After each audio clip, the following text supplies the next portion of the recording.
Listening well is one of the most critical skills you can have, and it will have a direct impact on your relationships, job effectiveness, and career success. Research suggests that we only take in 25 to 50% of what another person is saying. Also, the brain can process about 800 words per minute, whereas we speak at approximately 125 words per minute.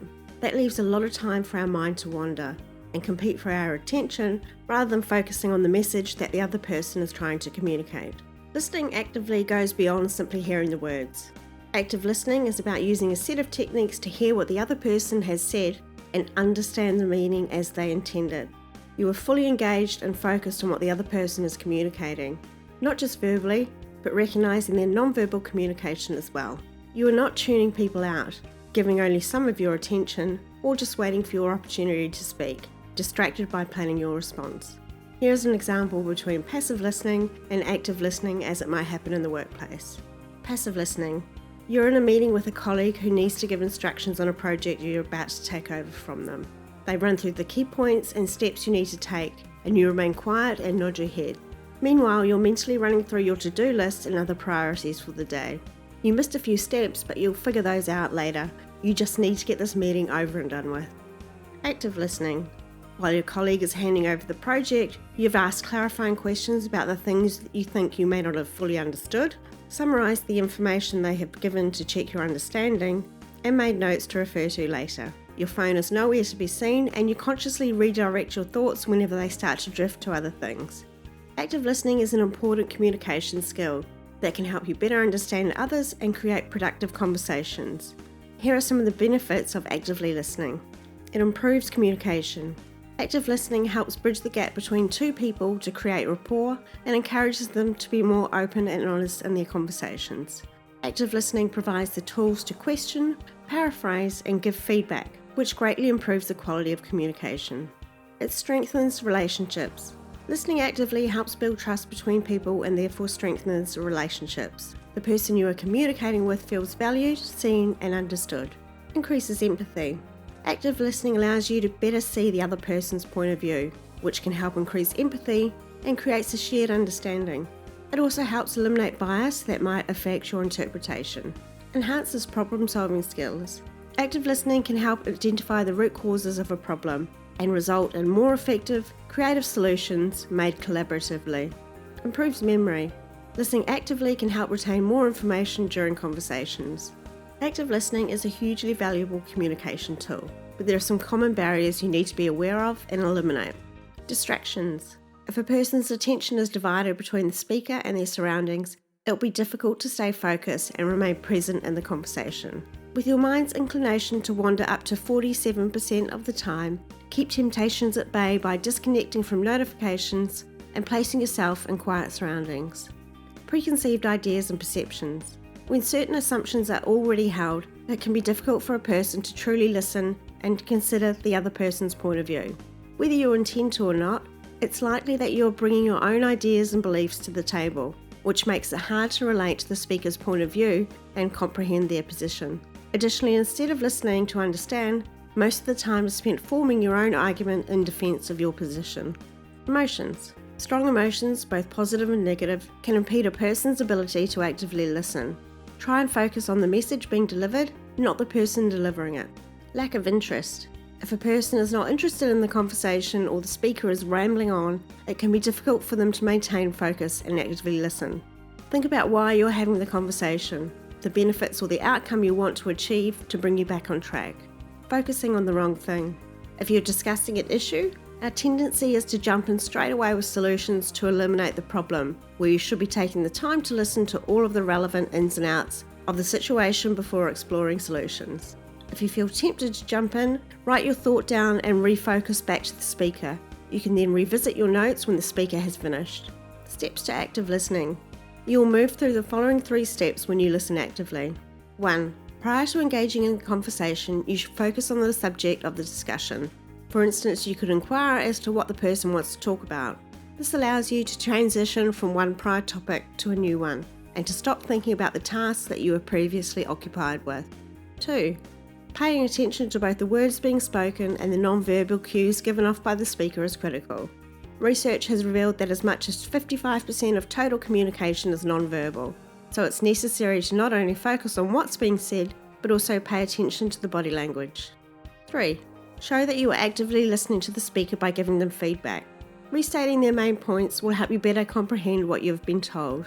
It's important to keep in mind that you should not be making any judgments or expressing opinions when you're doing this. You should simply be understanding. Using these tools and techniques will take you from a distracted communicator to an actively engaged listener. Get your environment right. Optimizing your environment for active listening means being free of all distractions, so you can solely focus on the person you are listening to. Here are some ways to do this. Set your devices to Do Not Disturb or turn off all notifications. Put your computer to sleep and set your phone face down. You may even set a no device rule for all participants in meetings that require your full attention. Try and find a quiet space away from others if communicating face to face. If online, close the door to your work area and ask those around you to avoid interrupting you for the duration of the discussion. Try and refocus yourself away from your thoughts when your mind starts to wander. If you do have some distracting thoughts, note it down so you can attend to it later and zone back in on your communication partner. Remember, you should not be thinking of how you will respond to the other person. Be fully present by attuning all senses to the speaker. This means sight, sound, etc., to give your full attention. If you're in the middle of a challenging situation that is taking up your headspace and making it difficult to concentrate on the speaker, you can usually politely and professionally defer them by explaining that you have a situation that is occupying your thoughts, that you want to listen to what they have to say without distraction, and therefore, is it possible to reconnect when you're not so preoccupied? Use your nonverbal communication to show your interest and attention. Research has found that 55% of communication is nonverbal, and the actual words we use only make up for 7%. So as well as closely listen to the words being said, pay attention to the speaker's body language. For example, if they're speaking quickly, they may be nervous or unsure of what they're saying. If they speak slowly, they might be tired or choosing their words carefully. Be alert if the person's nonverbal communication is not matching their verbal communication. This can indicate that they are not saying what they really mean and should be explored further. Conversely, your nonverbal behaviours are just as important.